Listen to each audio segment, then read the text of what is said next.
Crystal. Good evening and welcome to the December 16th, 2025 Planning Commission meeting. I'd like to call this meeting to order. My name is Jason Lear and I'm chair of the Eugene Planning Commission. To begin this evening, I'd like to call on Commissioner Ramey for the city's land acknowledgement statement.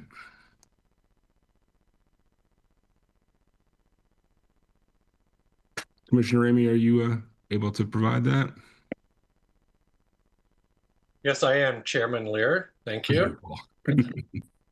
Since time immemorial, the Kalapuya people have been the indigenous stewards of our region, building dynamic communities, maintaining balance with wildlife, and enacting sustainable land practices. This land acknowledgement is a way of resisting the erasure of indigenous histories and to honor Native communities by inviting truth and reconciliation. Following treaties between 1851 and 1855, Kalapuya people were dispossessed from their indigenous homeland by the United States government and forcibly removed to the coast reservations in Western Oregon. As we consider the impacts of colonization, we also acknowledge the strength and resiliency of displaced indigenous peoples. The city of Eugene is built within the traditional homelands known as Kalapuya Ilihai. Kalapuya descendants are citizens of the Confederate tribes of the Grand Ronde community of Oregon and the Confederate tribes of the Siletz Indians of Oregon. They continue to make contributions to our communities here and across the lands. We express our respect for the inherent political sovereignty of all federally recognized tribal nations and indigenous people who live in the state of Oregon and across the nation. Therefore, the Planning Commission recognizes that what we do today will affect the many generations who come after us. Thank you so much, Commissioner Ramey, and thanks to everyone for joining us in this virtual meeting format. Tonight we have two items on the agenda. The first item is a public hearing and possible action on a set of concurrent applications, a site-specific refinement plan amendment and zone change for 3 adjacent properties on Coburg Road and south of Kinney Loop. City file numbers RA 2403 and Z 2409.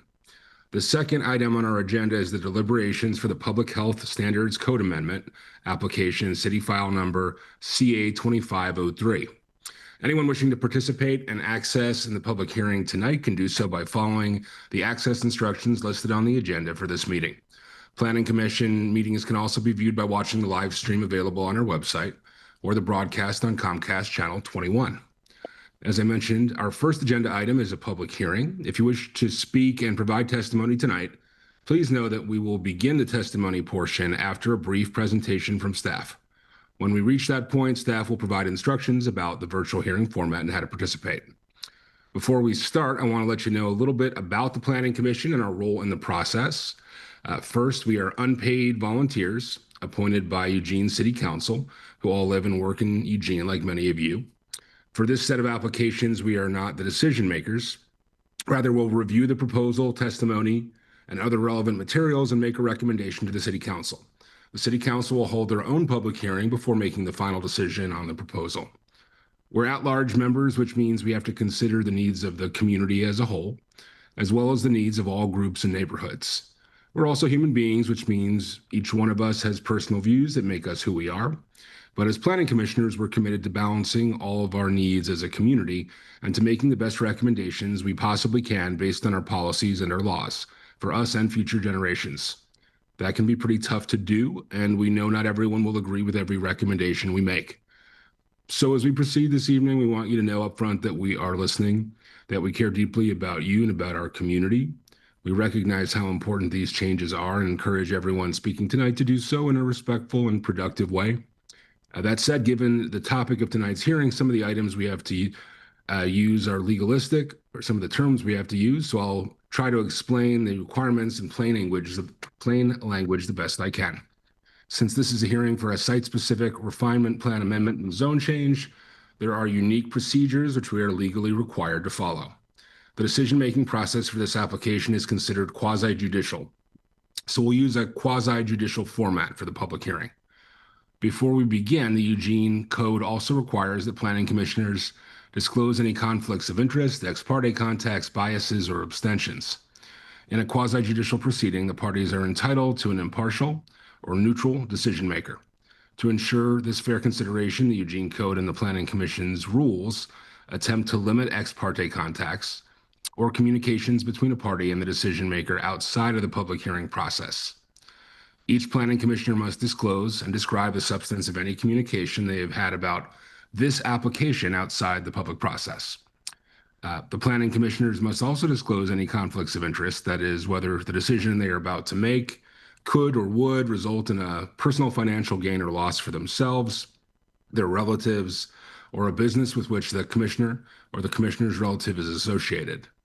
Finally, a planning commissioner cannot participate if they are biased. That is, for whatever reason, they are incapable of making an objective decision on these applications.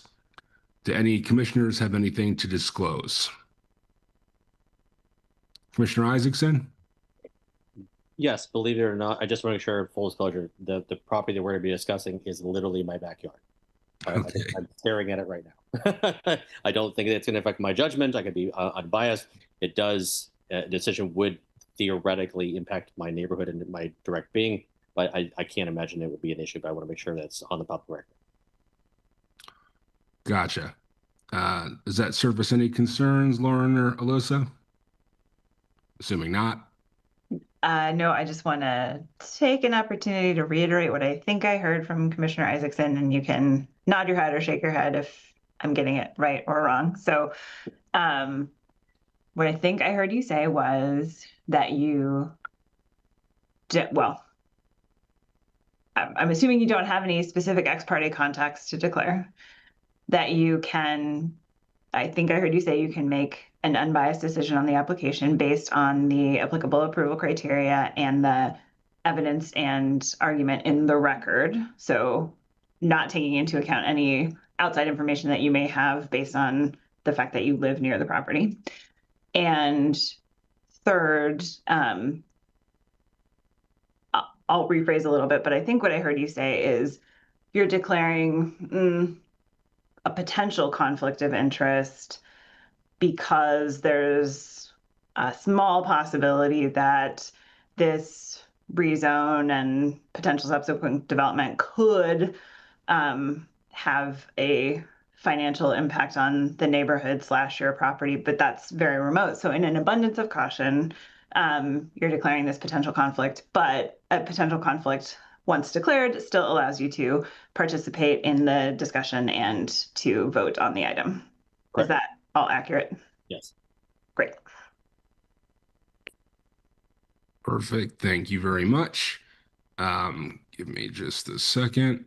Does anyone in the audience or a member of the commission wish to challenge the impartiality of any of the planning commissioners?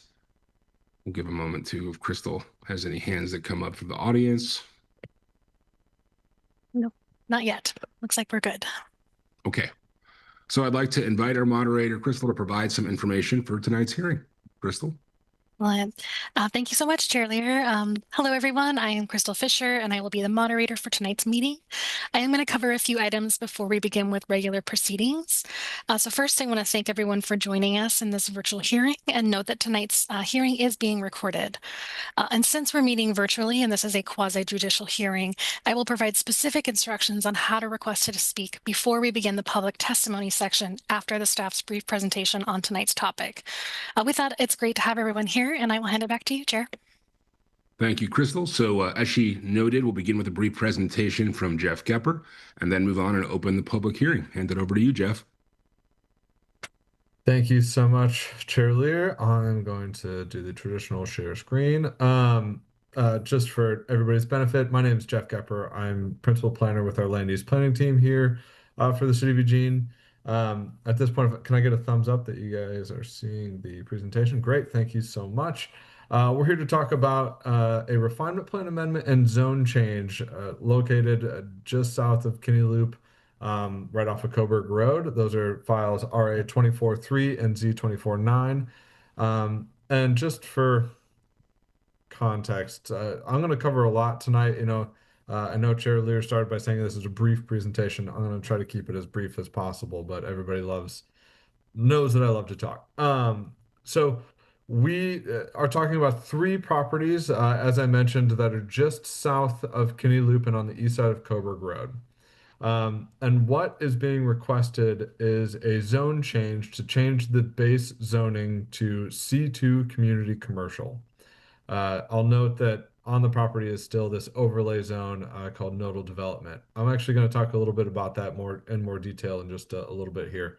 Um, and then also the applicant is requesting a text amendment to clarify and designate the 3 lots for community commercial. And again, that's a pretty nuanced thing. I'm going to go into a little more detail. But before I do that, let's look at just really ground ourselves in where the property is. Um, like I said, we are located right off of Coburg Road, just north of, for anybody who's in the area, it's just north of the Winco. The Costco is a little bit south of that. The Eugene tennis and swim centers kind of catty corner across the road. Um, and you can see on the zoning map that the properties are currently zoned C1 with that nodal development overlay zone. Again, that nodal development overlay zone isn't going to change. And so it's just changing that base zone from C1 to C2 community commercial. Now, that's what's before us tonight. I also would like to say that tonight may be one of those rare times where it may be helpful for planning commissioners to ask questions as the presentation moves forward while I'm talking about some of these informational pieces. So if you're looking for clarity on any of the pieces that I'm talking about tonight, I'm happy to provide that while we're moving forward.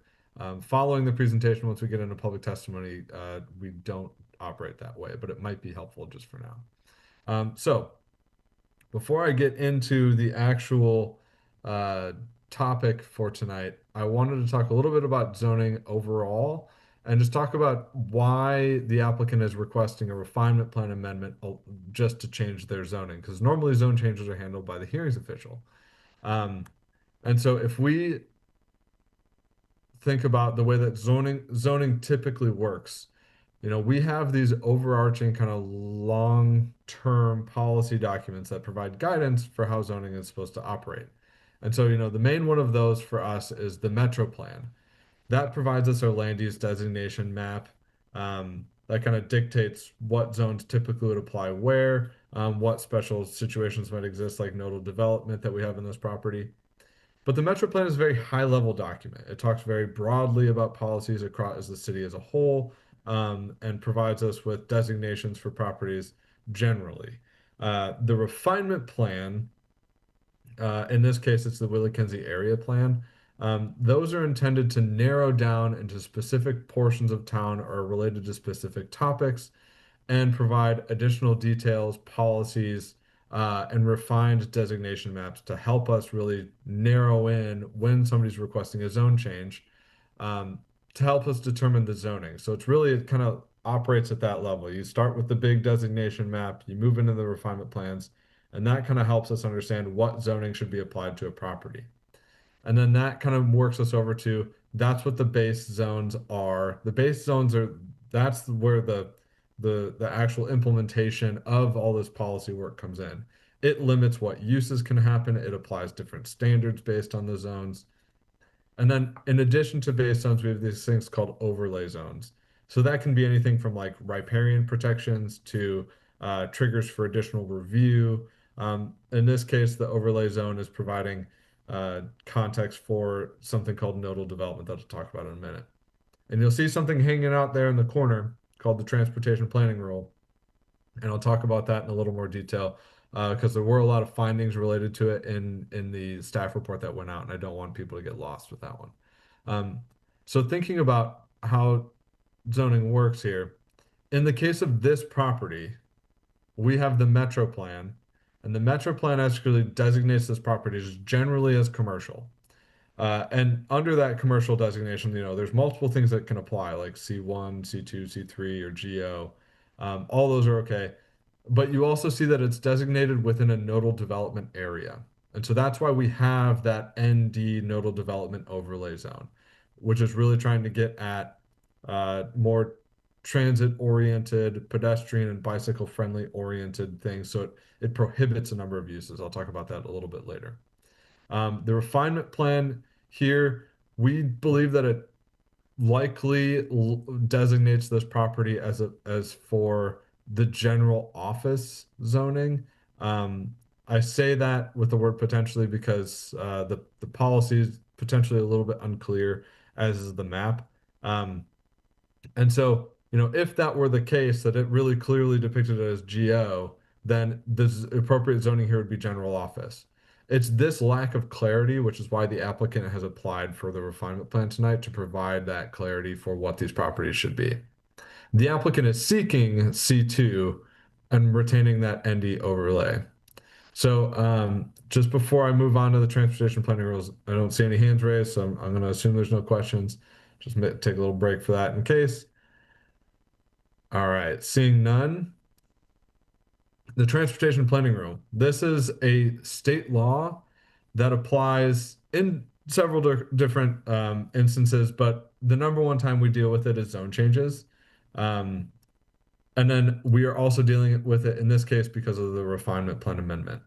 Now, we are applying an Oregon administrative rule that's 660-012-0060. Y'all don't need to know that number, but we do. What this is intended to do, it's basically this lives within kind of the realm of what you would call statewide planning goal 12. And the whole intent there is to have consistency among our long range transportation planning documents and our land use system, right? So what that's really doing is saying, hey, cities, you need to plan, X amount of years into the future to think about what potential impacts might be coming down the pike for the transportation system as a whole. And that's part of our transportation system plan that we have adopted at the city. Now, that whole transportation system plan is based on the Metro plan.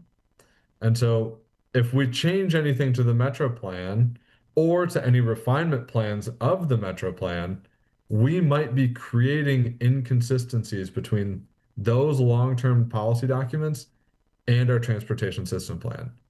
And for that reason, whenever somebody's changing something like a refinement plan or the zoning, they have to prove that they're not going to cause what we call a significant effect on the transportation system.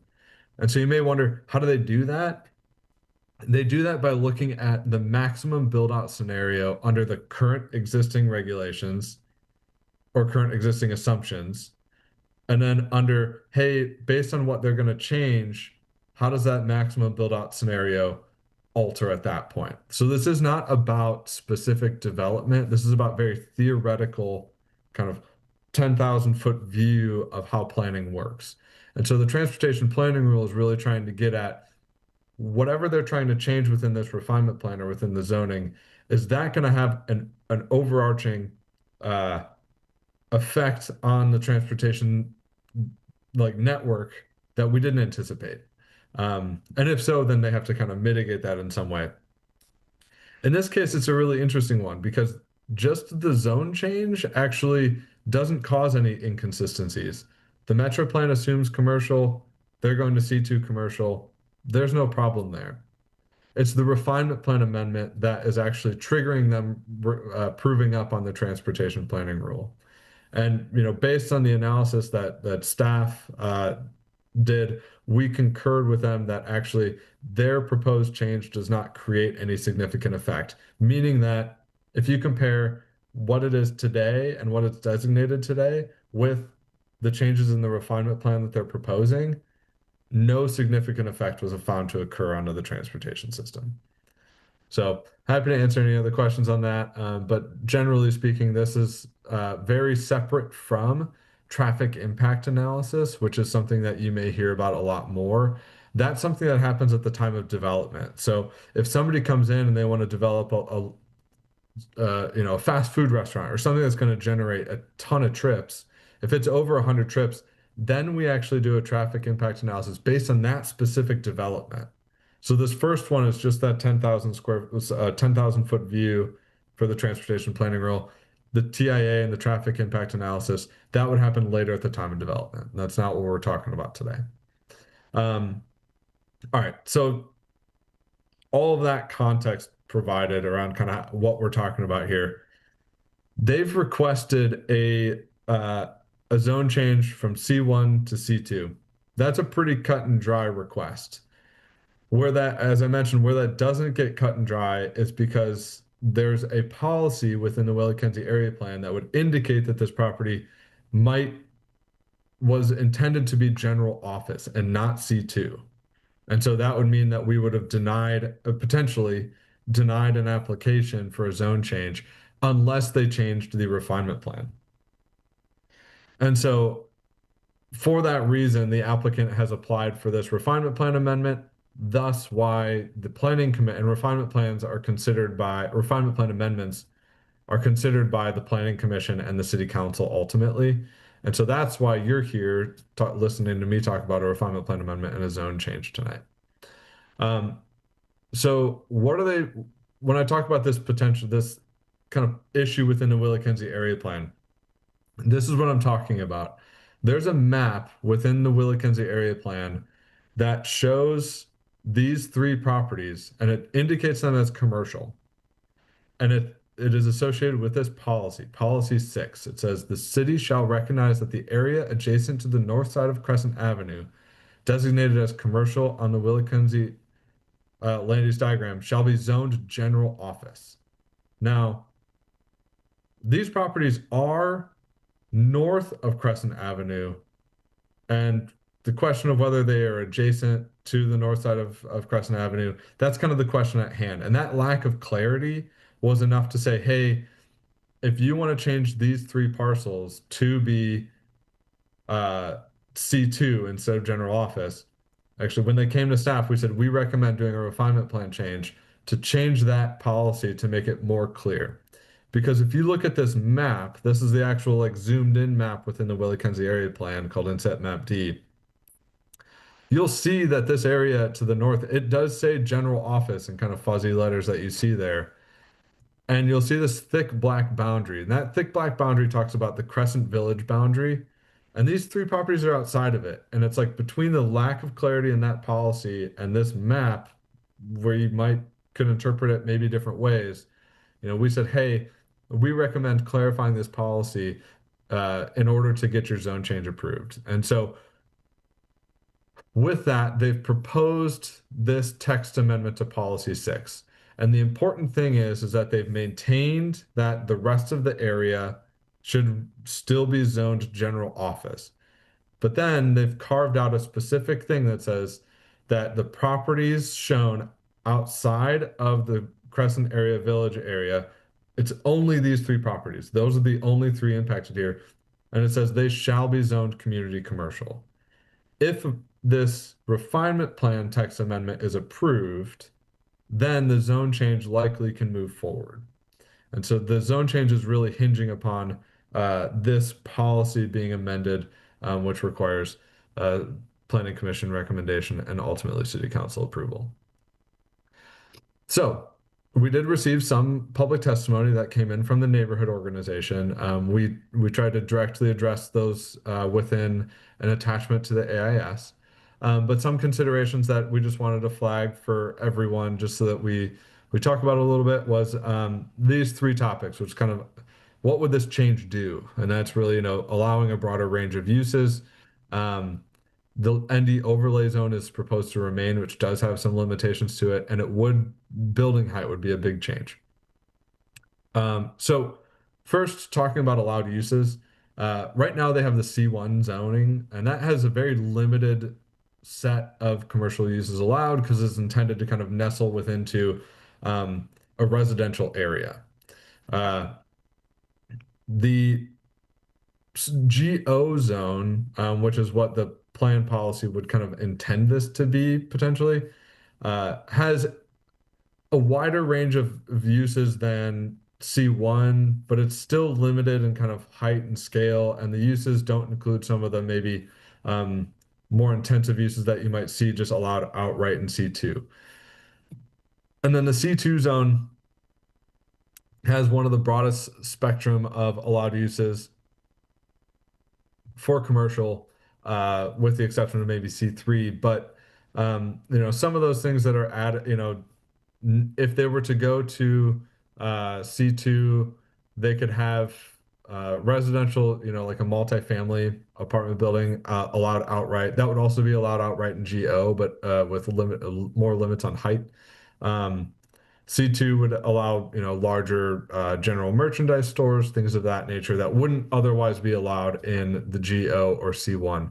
And so we provided you a table in attachment D to try to illustrate what some of those changes would be. And then the one thing that I wanted to call attention to is that the nodal development overlay zone is still applicable on the property. And that limits mostly auto-oriented development types. And so that can be anything like a gas station. It can be something that's a drive-through only facility, or auto sales. So you're not going to see a gas station pop up here. You're not going to see, an auto mall or anything like that. It's going to be one of those other commercial uses that are allowed here. The other topic was building height. So within the R1 zone, which is kind of adjacent to this property to the northwest or northeast, I'm sorry. You can see that just on the right hand side of the property there.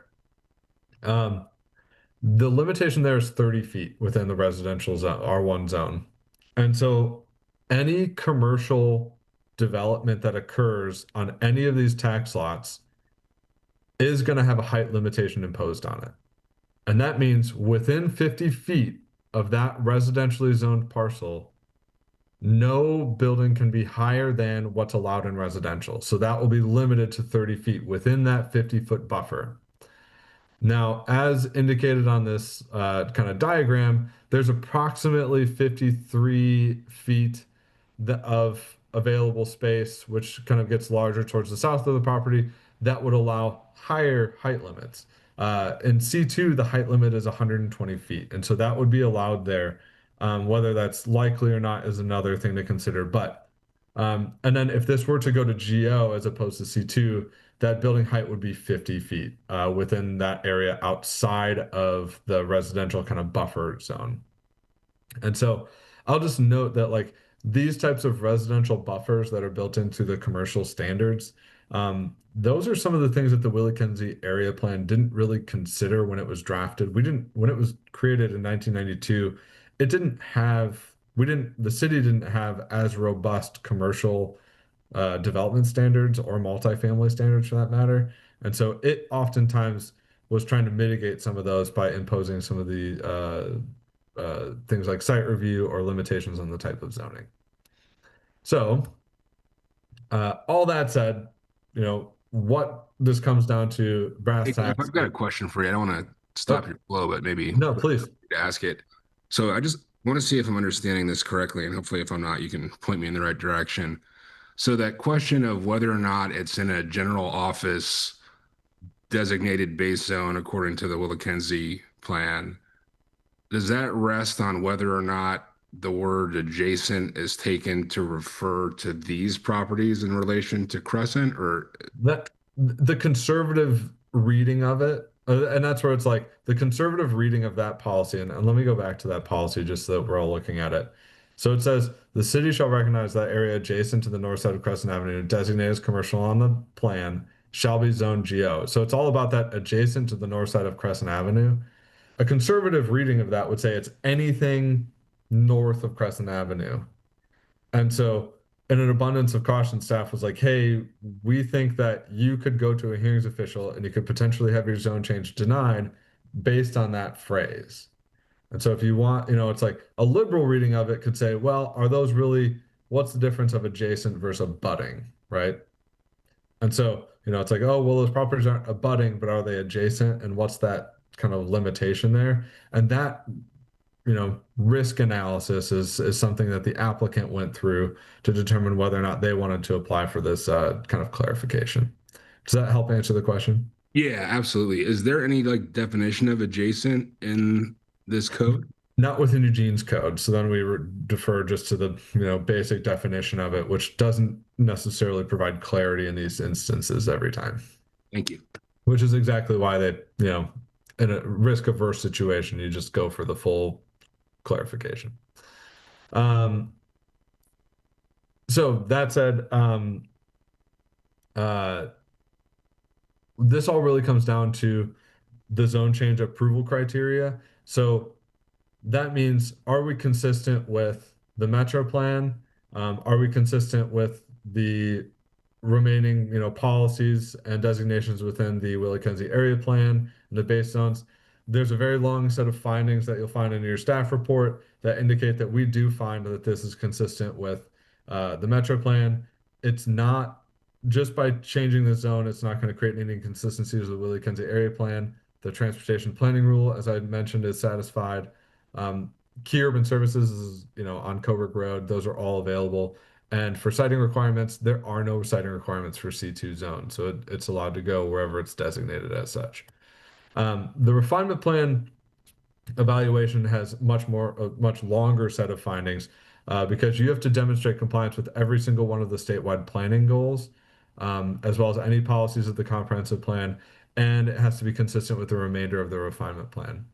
Due to the site-specific nature of this change within the Willie-Kenzie area plan, it doesn't necessarily create any inconsistent or it potentially doesn't create any inconsistencies within the remainder of the refinement plan. Because it's really talking about this one area and it's not changing any general policy that would affect, how the plan looks at commercial zoning. And then the other thing that it has to do is an amendment to a refinement plan has to be it has to be addressing something. So whether that's like an error in a refinement plan, new changes in state or federal law, or in this case, the applicant is predicating it under a change to kind of circumstances that the plan didn't anticipate. And the applicant went into kind of detail about the fact that the plan didn't anticipate the way that this area was going to develop, or the fact that all the geo area to the south of this was going to be multifamily residential, and that C2 zoning was going to be desired in this location. So that's where they went to demonstrate compliance with this.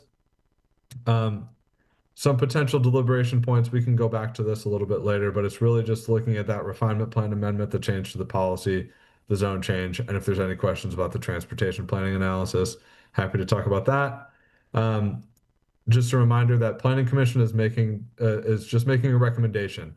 And so there is another public hearing held by the City Council, followed by their action. Any questions or if you'd like to submit testimony to be reviewed by the City Council, if the Planning Commission closes the record, you can contact Nick Joyello for that. And so, yeah, with that, I'll end my presentation. Thank you all. It was very long. I appreciate you all for sitting through that. Thanks. Thank you, Jeff. Good presentation there. Before we open the public hearing, I have a few more details to share regarding our order of operations. We will begin the public hearing with testimony from the applicant. Then testimony will be received in the order that people have requested to speak. Following public testimony, city staff will have the opportunity to respond to the testimony provided and answer any questions that might come up. Finally, the applicant will be given the opportunity for a final rebuttal. If commissioners have questions about someone's testimony, you should ask those questions following the individual's testimony. Following the conclusion of public testimony, staff will have the chance to respond to the public testimony presented, and commissioners will have the opportunity to ask additional questions of staff. I remind everyone that the failure to raise an issue with sufficient specificity to allow the Planning Commission and parties to respond will preclude future appeals on that issue. In other words, please raise issues as clearly as you can so the city and other parties can address them. Just as a reminder, the Planning Commission will not make a final decision on this application. We'll make a recommendation to the City Council, who will hold their own public hearing before making a final decision. Before we open the public hearing, Crystal has some additional instructions for us for providing testimony. Crystal? Thank you so much, Chair Lear, and hello again, everyone. So again, I'm Crystal Fisher, moderating for tonight. It is now time to sign up to speak if you wish to provide testimony tonight. You can get in the queue by raising your virtual hand. To do so, please click the raise hand button in the menu if you're joining us on a computer or smart device. Traditionally for these proceedings, once the public hearing is opened, speakers were called in the following order. First, those in support, with the applicant speaking first. Second, those with a neutral position. And third, those opposed. However, due to limitations of the virtual hearing platform, we've had to make some adjustments. So at the start of your testimony, please start by clearly stating your name, your address, and whether you're in support, in opposition, or neutral to the proposal. Consistent with the Planning Commission standard practice, the applicant is granted additional time for their testimony. For tonight's hearing, the applicant has requested up to 25 minutes for their time. Of time for their testimony, excuse me. I will announce whose turn it is to provide public testimony, as well as announcing who is up next. When you are called to provide testimony, you'll be promoted to a Zoom panelist, which will allow you to unmute and turn on your video if you so choose. Please do not unmute or turn on your video until it is your turn for public testimony. When your testimony is concluded, you will be returned to the Zoom attendee status. Regular practice of the Planning Commission limits testimony to 2 to 3 minutes, depending on the number of speakers in the queue. And I will notify you when you have 30 seconds remaining in your allotted time. And when your public testimony is concluded, you will be muted. So please be mindful of your time. If there are technical difficulties, we will move on to the next person in the queue and try again after that. All that said, I will hand it back to the chair for now. Thank you, Crystal. Now I will open the public hearing. The purpose of the hearing is to receive relevant testimony on the applications before us. I want to remind everyone that your testimony should be directed toward the approval criteria that you believe apply to these applications. We ask you to frame your testimony in terms of the applicable approval criteria because the Eugene Code requires that our recommendation be based on these criteria. The applicable approval criteria for the proposed refinement, plan amendment, and zone change are from Eugene Code sections 9.8424 and 9.8865. These criteria are listed and addressed in the Planning Commission packet for this evening. Crystal, how many speakers are currently in queue? We have one, and it's the applicant's representative. Okay. So if anybody else joins in, based on the number of speakers in the queue, they'll have 3 minutes to speak since we've got plenty of time for everybody. And thank you. We encourage people to submit any written testimony as well. Written testimony may be submitted via email, by mail, or in person. More detailed instructions on how to submit written testimony are included in the materials for this meeting and are available on the application notices. We'll now begin the public testimony, beginning with the applicant. Crystal, I'll hand it back to you again to begin. Thank you so much. All right, so it looks like we have Brant Melick. I'm going to promote you to a panelist now. And as Brant is joining us, I'm just going to remind anyone else if they would like to provide testimony tonight, please raise your hand. Perfect. And Brant, if you can just start by stating your name and your address, that would be great. Sure. Thank you. Chair Lear and members of the commission. My name is Brant Melick. I'm a senior planner with Metro Planning at 846 A Street, Springfield, Oregon, 97477. And I'm representing the applicant for the city files AR 24-03 and Z 24-09, and I am in support. Principal Planner Jeff Geppert did an excellent job summarizing the issues, and I have very little to add. As a result, I'll save you some time with my comments and comment when needed at the end. There's no need for me to speak 20 minutes right now, so I won't. So with that, I'll let the other people speak and then come back as needed. So thank you.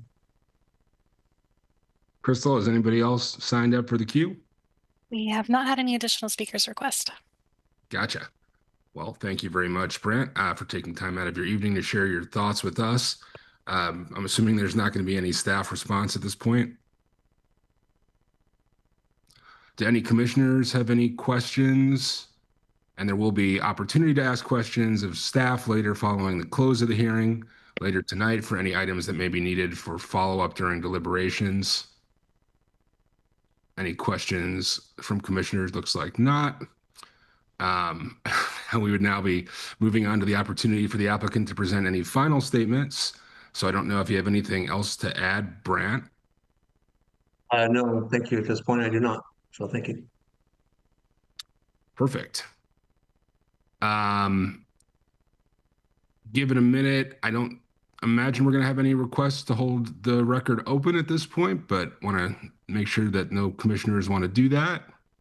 Not seeing any desire to do so. So with that, the Planning Commission public hearing and record are now closed. We'll now begin deliberations for the Coburg Kinney Loop proposal here. For the next, I guess we're into deliberations now. So let's see, I think we have Is this just purely discussion, or are we potentially voting? I have a so staff did recommend approval for this application. So we do have a draft motion reflecting that suggestion. However, we would like, to provide planning commission the chance to deliberate, ask questions, etc. Happy to walk through it. And I'm assuming we can ask questions and deliberate at this time, or we can put that motion on the table if somebody wants to do so and second it, and then we can also debate it before voting on it. So I'll defer to the commissioners if anybody has any questions, or Lauren, am I getting that right? Okay. Commissioner Yang? Good evening. I just have a couple of very quick questions. Thanks for the education at the beginning of the presentation, by the way. It was very helpful. My question is that the size of this parcel seemed pretty small for a C2 community commercial.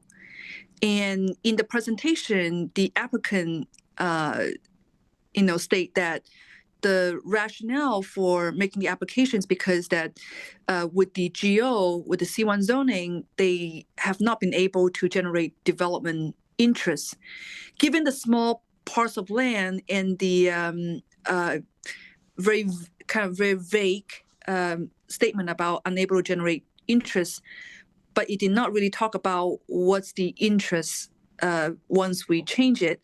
So it just felt like it's part of a maybe a bigger future plan to me, and that may not be the scope of our discussion tonight, but I was just curious and I want to bring it up. Thank you, Commissioner Yang. That's a great question. And you spot on with your fact that we're not talking about specific development tonight. We're talking about a change in zone, and that brings, any possible use that could come with that zone. And so we aren't contemplating any specific development, but you're right that the applicant didn't provide any direct evidence of their inability to get development at that site. However, the fact that it's remained undeveloped, even though they did recently change to C1 zoning, may be indicative of that. Beyond that, there's no evidence in the record that I'm aware of that directly points to an inability to develop the property. Anything else, Commissioner Yang? That's all. Thank you. Commissioner Isaacson? Yeah, a couple things. I'm to go off of what Commissioner Yang just said. I mean, I think part of the problem is that one of the parcels has a house on it, so it's difficult to develop the entire number of lots into one when one of them is occupied by a home. You'd have to acquire all those lots, assuming that you wanted a footprint big enough for, say, like the OEA building, which is on the other side of King Loop. And that's what I'm looking at when I look at the map as to what it would look like in post-development world. And so that's a factor. So I am still hung up on the adjacent language for me. I feel like, for one, just kind of going forward, we should have a definition in the code as to what adjacent means, as opposed to that, so that just we get past this in the future. But I feel like we're doing two things which make me uneasy. One, we're going in and making a very site-specific change, which, again, to the Northeast neighbors argument, what's to stop this from precedent setting for the future? Are we going to just do this repeatedly? And two, if we don't like the adjacent argument, but we're going to kind of squint our eyes and turn our heads and make it kind of work. If we're doing this in tandem, I could see that being a problem in the future. So I feel like we need to get that buttoned up. I don't know what that process is in the future, but I want to make sure we voice it. I think that having a set definition that we're all agreeing on, that not only us, but the public can use for its own edification is probably a good idea. But I am still hung up on the language as well. Thanks, Commissioner Isaacson. I'll insert myself here for a second. It was an interesting read through on this one. Definitely a lot of information. Ultimately, it doesn't seem like it's that complex a question. I guess in plain reading, adjacent, even though we're getting pretty legalistic, that means next to for me. So I think it seemed like a good opportunity to clarify some items here that were not totally clear in the plan. but I think, I'd like to hear any other deliberation from the other planning commissioners that I'm leaning toward the idea that it seems to meet all of the requirements, and that I think the staff has done a good job of articulating why that's the case. And this seems like it should be appropriate under Eugene City Code. I'm also curious about what's going to sprout up there, but I don't think that's really within our purview too much tonight in evaluating whether or not this is an appropriate zone change. Jeff? I just wanted to quickly flag that staff did talk about this a little bit in the response to the Northeast Neighbors testimony.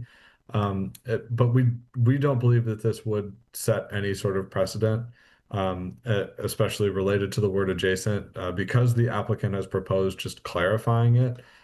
It really doesn't then flush out the question C of what does adjacent mean. And while I don't disagree that there's a need for the definition of adjacent across the city, a change within our code wouldn't facilitate that.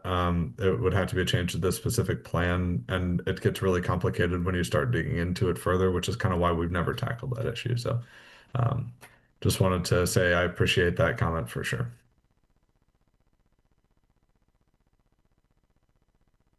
Are there any other questions or deliberations, Commissioner Ramey?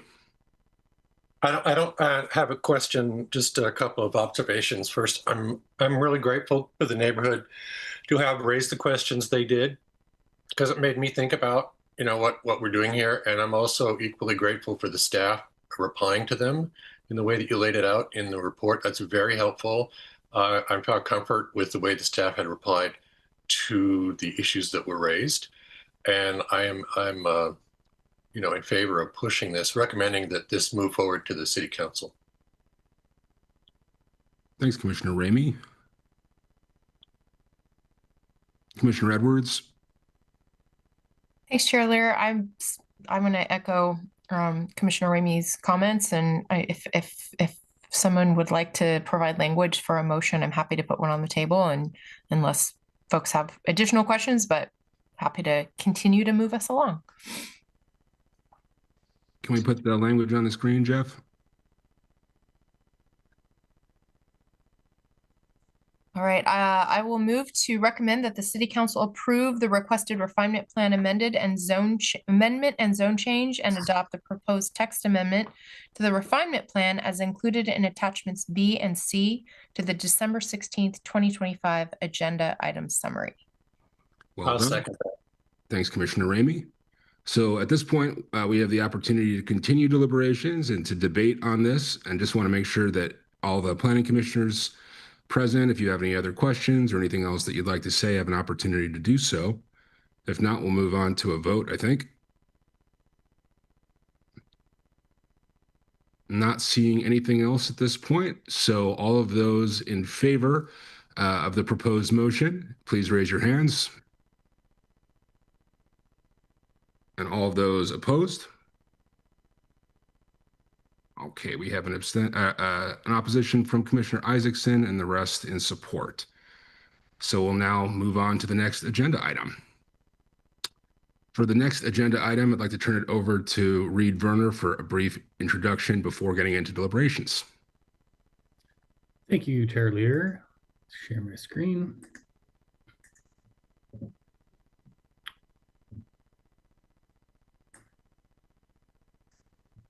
Good evening. My name is Reed Verner, and I'm the Land Use Supervisor with Building and Permit Services.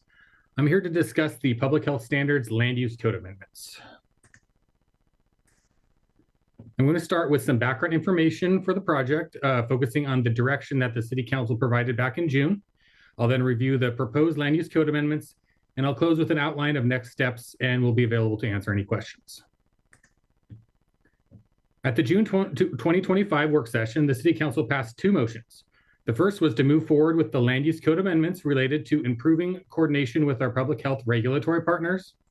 These code amendments are the first step in the public health standards code amendments and are the topic of tonight's deliberations. The second motion passed by the council directed staff that upon completion of a Eugene-specific hazard and risk analysis to use those results to inform potential future changes to the land use code. These proposed code amendments were developed based on City Council direction and the feedback we received regarding the language and workability of the previous versions of the proposed code amendments. As proposed, version 3 would require an applicant to either provide documentation attesting to and identifying all air, land, and water permits required by the Environmental Protection Agency, Oregon Department of Environmental Quality, and/or Lane Regional Air Protection Agency, or provide documentation that permits are not required for the proposed development. If version 3 is adopted, the city would develop a form that applicants could use to streamline the process.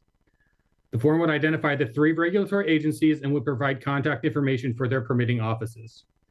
Therefore, version 3 would provide the framework that applicants could use to consult with the other agencies and confirm that they are aware of all required permits, helping reduce uncertainty for new industrial businesses. In addition, version 3 includes a noticing requirement for the city.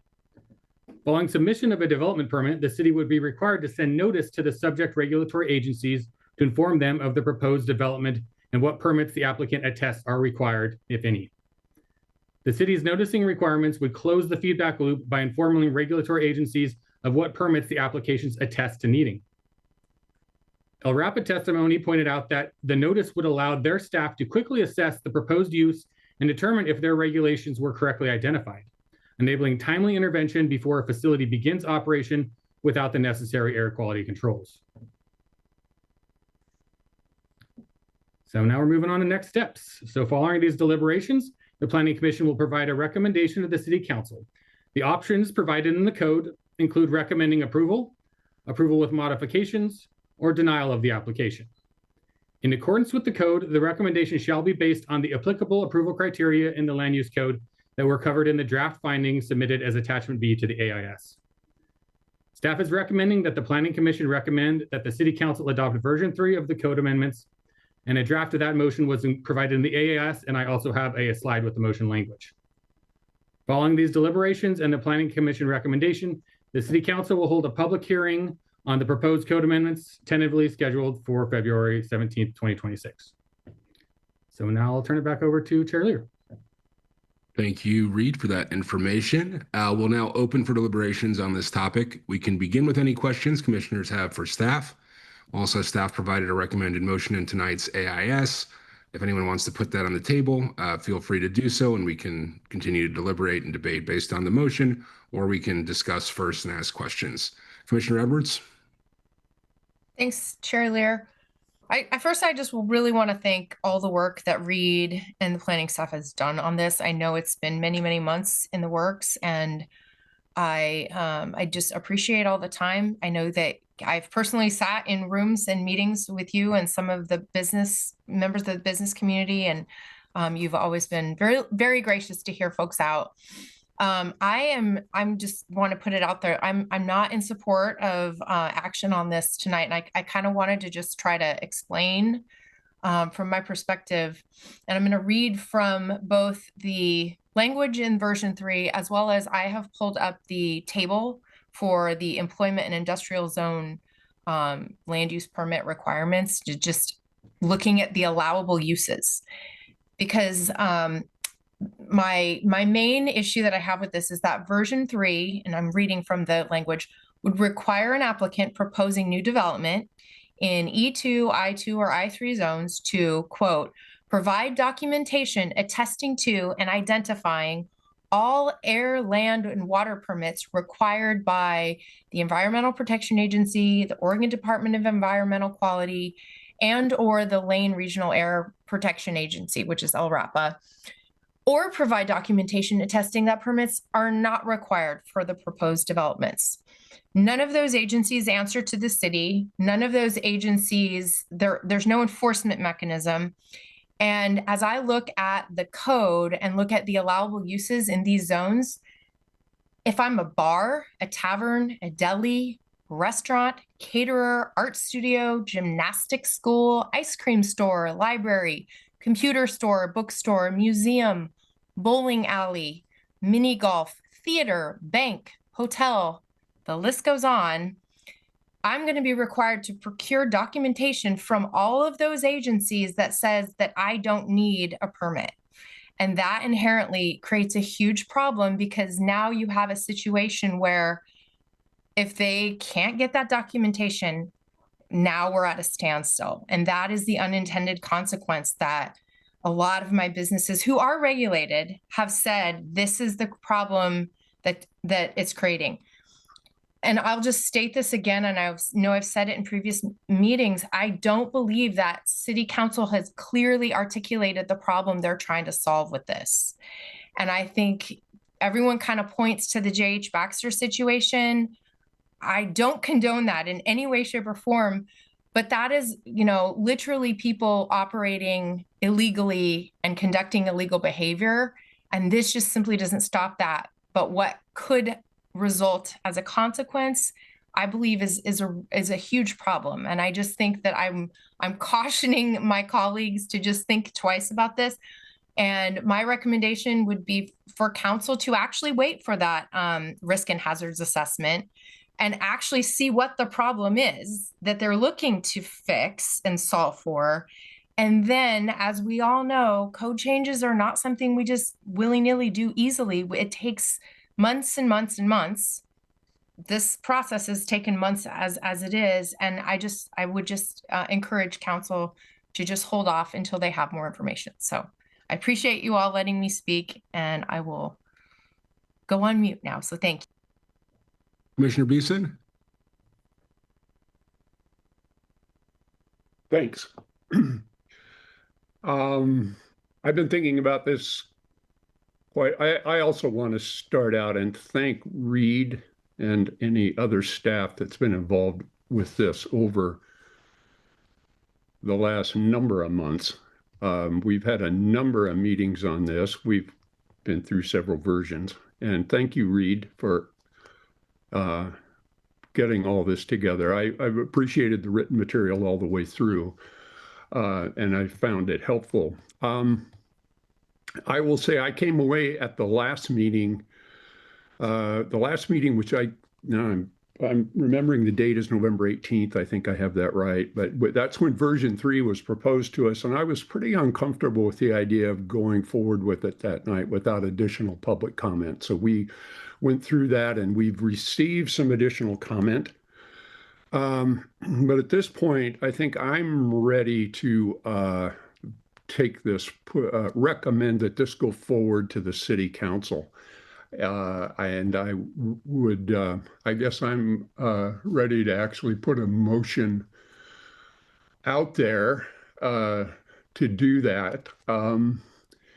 I think that it's been represented to us all the way through this. The purpose of this has been to kind of provide transparency, or also to improve coordination between the city and the various public health regulatory agencies that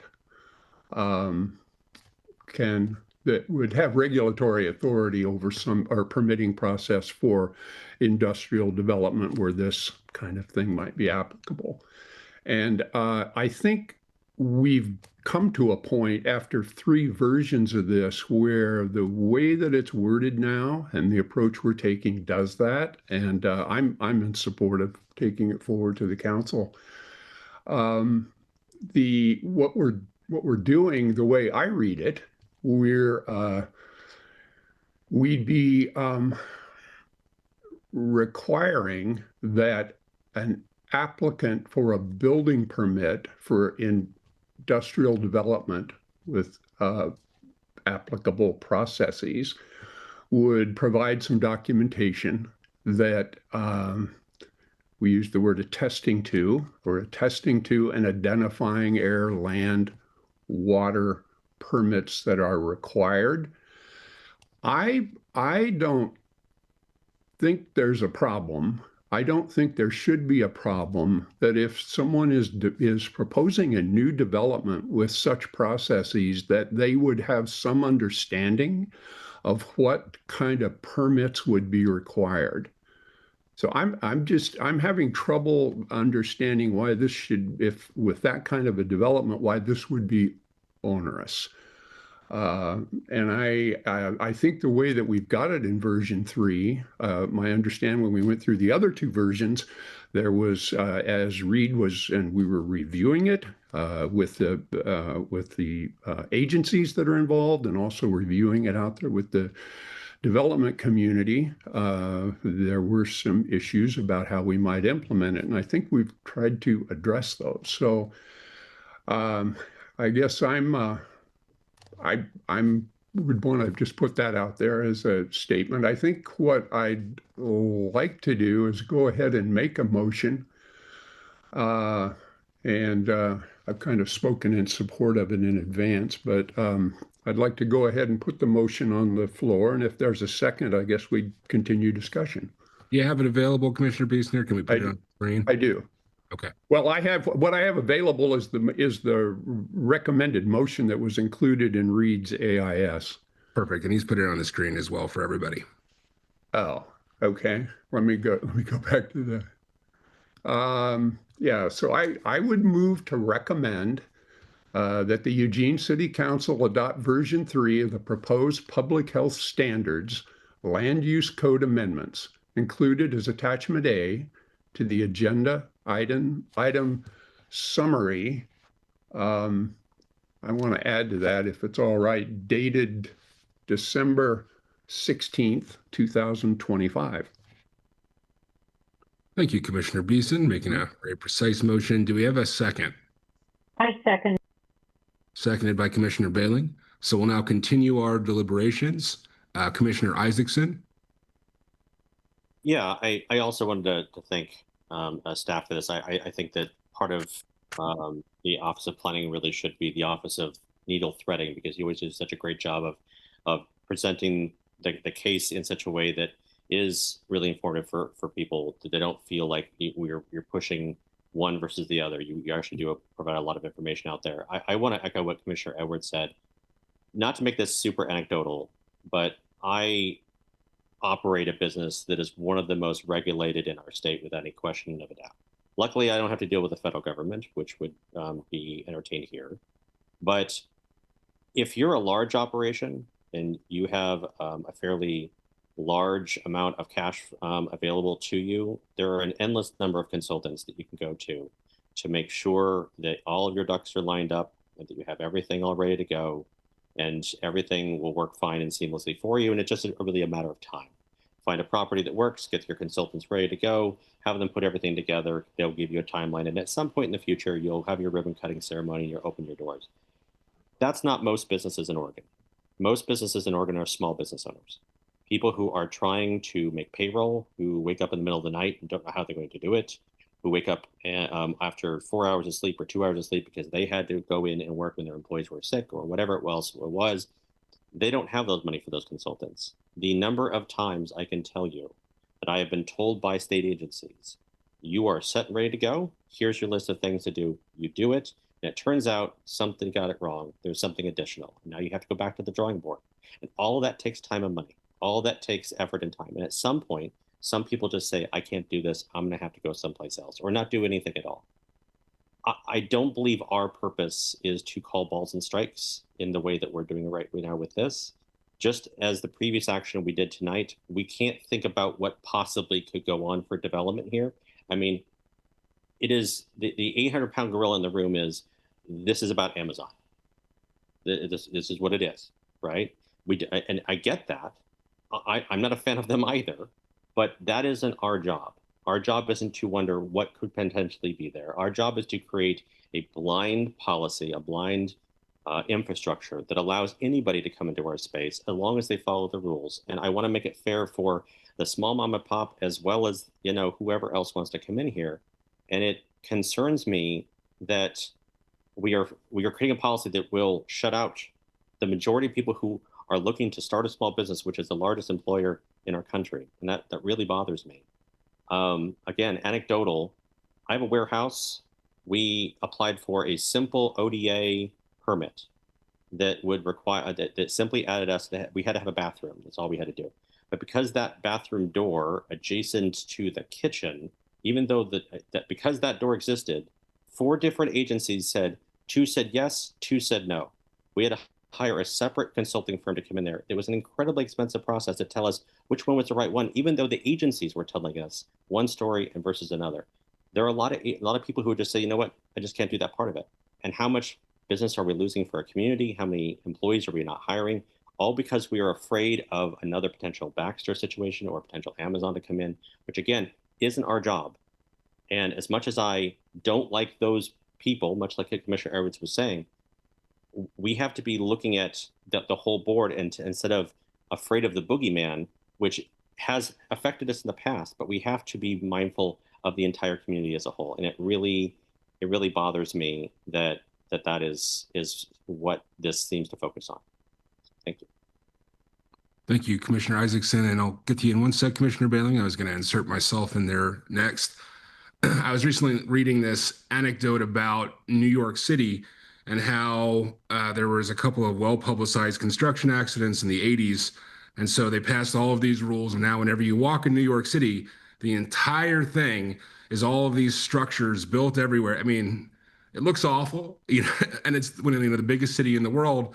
But everything is built up because of an incident or two that happened 40 years ago that doesn't seem to have much effect today. And I guess I wanted to say that because I agree with Commissioner Isaacson in that sense, that I do think this is one of those situations where it's kind of the rule in search of a boogeyman. And when we talked about it, there was one example of what sounded like a small business that I think it was a vape company or something like that.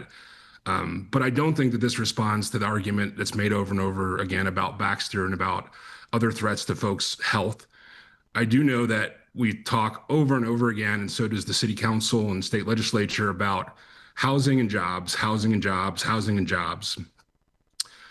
But two of the things that make it more difficult to build housing and to bring jobs are adding additional regulations. And we are, I think, lucky to live in one of the more regulated and most planned communities probably in the country. And we get to live in a beautiful place that has, clean water and great nature, and it's just well thought out. But at some point, and this is where I'll disagree a little bit with Commissioner Beeson, I think every little well-meaning rule adds up, and cumulatively, it's all of these rules and continuing to add to them that make it more difficult for businesses to flourish sometimes, make it more difficult for houses to be built. And while every one of the rules, that was used to prevent the construction of housing over the last 40 years was well-meaning, and many of them served a really legitimate purpose in protecting the character of the community and protecting our environment, I don't think it was forward-looking, because I think the cumulative effect was to make it so we're now in a housing crisis. And living in Eugene, where I think there's this huge stratification between folks that make a lot of money and a huge population that works in the service industry and that is struggling to get by, is because it's difficult to attract bigger medium-term, employers, manufacturing, things that kind of power a more robust middle class. And though this is just one kind of smaller rule, I don't think it's necessary. I don't think it really solves the problem that it's intending to solve. And I do think that there are going to be potentially negative results from it. And so that's why I think I will also be opposing it tonight. And I wanted to articulate my reasoning as well. And I'll pass it off to Commissioner Bailey. Thank you. I find these anecdotal situations very interesting, but on a practical level, I don't think any of them apply. I don't think anyone was looking at the boogeyman when they talk about trying to improve coordination between the city and the regulatory agencies. I see it as a simplification that's so basic that if I want to build a house, I could go to the city and they would give me a form, if I understood correctly, with the contact information for the 3 agencies I need to check with to find out if I need any permits from any of those 3 agencies. I can then go back to the city with my form. They will notify the agencies appropriately, and I can get my building permit. I don't need to be a big corporation. I don't need to have a ton of consultants, as long as I know how to read English, and perhaps we have translators for people who don't. But it seemed to me with this version 3, it accomplishes what the city council is intending for us to do. Simplify and coordinate better with the regulatory agencies that are beyond the control of the city. The city does not control all those things. And if we don't find a way to have the different pieces working together, it's going to be as arduous as it always has been, if not worse. There should not be 4 different agencies interacting about the bathroom if there's only 3 agencies involved. So I don't know what else you were dealing with, Commissioner Isaacson, but you know, I've seen complications in California when we had to pay attention to ADA. If you wanted to add a bathroom, you would have to create a whole path of travel from the door that was compliant with all the ADA requirements. Now, there's a nightmare. You know, there's lots of ways for it to get very complex. And I see the side of this that represents a simplification that would serve the process. Now, maybe we're mistaken, but I think that's what the city council had in mind. And I agree with it. Thank you, Commissioner Bailing. Commissioner Edwards. I just had a question, so I appreciate it. It's a question for Reed because I'm just looking at the language. So the EPA, that's federal, that's a federal agency. So we don't currently have, you know, require, the city doesn't have any kind of oversight with the federal agencies, nor do they have with the Oregon DEQ, which is the state agency. I'm wondering, in your research and talking to those folks, what mechanism they shared would trigger them providing documentation to a business that says they don't need a permit. They don't need an air or water or other type of air, land, or water permit. So if I'm looking here, a martial arts studio that I'm permitted to be in E2, and I have to reach out to the EPA, the DEQ, and LRAPA. What mechanism tells the EPA, a federal agency, that they must provide that documentation? Thank you for the question. I'm happy to clear this up. So what the requirement does is it requires the applicant to provide a document attesting that they understand what permits are required by those agencies. So if they know, if they're a martial arts studio and they know nothing in the EPA, nothing in the DEQ, nothing in LRAPA is triggered, or permitting requirements are triggered by what my proposed use is, they would check on the form, no permits required. We would then take the form, we would send the email to those contact people and say, this is a new use in E2, I2, or I3, and they say they don't need any permits. That would be the end of the story. So on another hand, perhaps the example that I brought up last time with that nicotine vaping business, if they had come in and they had done the same thing and said, we're starting a nicotine vaping business in I2, and we don't think we need any permits, we would, as a city, we would say, okay, we would send that same notice to those 3 agencies.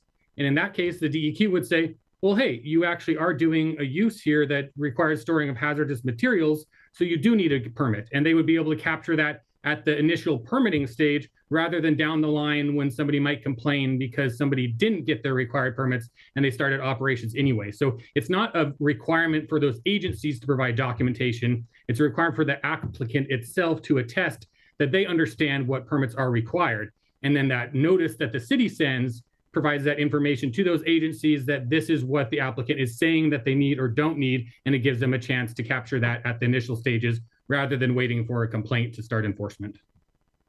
Okay, so just a really quick follow-up. So then that's assuming if you're a, you know, if you're a mineral resource mining that needs a site review for I1 or I2 or 3, you would probably expect that you have some sort of permitting requirement. But for so many of these that I listed off, they've never dealt with any of these regulatory agencies. So they would have no idea. So you're asking them to affirm by checking a box, you're either asking them to just check a box assuming, or you're asking them to proactively reach out to all of these agencies to confirm that they in fact do not need a permit to operate an ice cream shop. Because otherwise they're checking a box based on what they're thinking. So they're either checking a box because, oh, well, I've never needed a permit before, so why would I need one now? Check. Or you're requiring that they do proactive outreach to all of these agencies that they've never dealt with before, wouldn't know why they would ever have to deal with them, and get that information that then allows them to check the box authentically. And so I guess that's what I'm saying. As a business, you're trying to do the right thing. So you're going to call EPA and DEQ and LRAPA, whether you have ever talked to anyone before at all, if you're a ballet studio, but you know, because you don't want to check a box and say that you don't need something if you haven't heard from the agency, no, you don't need anything from us. And so that's the concern. And so the businesses are concerned, the ones that don't need to be permitted, and they don't know what to do because they have no relationship with the DEQ or EPA. So this is all I'm trying to explain to you all, is that this is what businesses talk about when they say that these regulations are really cumbersome and burdensome. Like Commissioner Isaacson mentioned, most of these types of businesses that have to be regulated, they have to hire people to navigate all of that.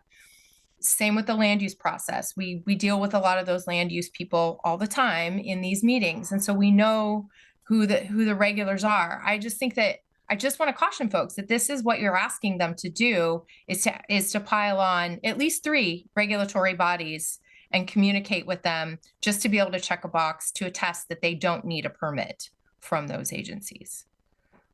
Okay, I'm done. Commissioner Isaacson?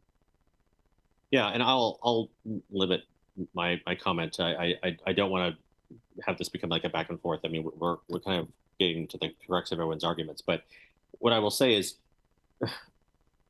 the business owners that I talk with on a regular basis that are in my particular field, we have something called the rule of 3. We joke about it all the time, but it is absolute fact that we follow all the time. If there's a question that we have whether or not something is allowed, we will have 3 different people email the governing agency the same question, and then we will compare whether or not what the results from the feedback that we get. And if they're all the same, then we have a probability that it's probably correct. The number of times that we have done this and gotten completely contradictory answers. One person at the state says yes, one person at the state says no. So I can see a scenario very easily where someone who doesn't have these type of abilities to hire consultants bases an entire, they go down the line to create this business plan and break ground. And we got the approval, we checked the box, and we got a letter that said we were totally fine. And then someone challenges it, and a different person at the state or a different person at the EPA says, no, I read this differently. You do need this. And now we have to go back to the drawing board. And that's exactly what we're talking about. And so for me, it is about the ambiguity that is kind of at stake here. And it is troublesome to, again, be trying to create a policy around a potential bad thing to happen when there are other ways of getting there without punishing a lot of people in the mix. So I hope that clarifies my position, and I'm ready to move forward with a vote as soon as Commissioner Bailing is done. Commissioner Bailing? Well, this is interesting, and I had several questions that come out of it. But my first question is, well, what happens now? How is it going on now? It seems like whatever is happening now has been pretty inefficient because there's a lot of complaints and problems with it. The other question I have is, not so much a question, but to remind Commissioner Edwards that we're not talking about occupancy permits, we're talking about building permits, if I understand correctly. And unless you've got a ballet school that's building a new building, I don't think it's necessarily an issue if they're going in to rent a space in an existing facility that someone else has developed. So I think there's a line there, unless I misunderstood. And Reed could clarify. But how is the process happening now? And what else could we do about it, Commissioner Isaacson? You said there are other ways to go about it. What are the ways could we go about it?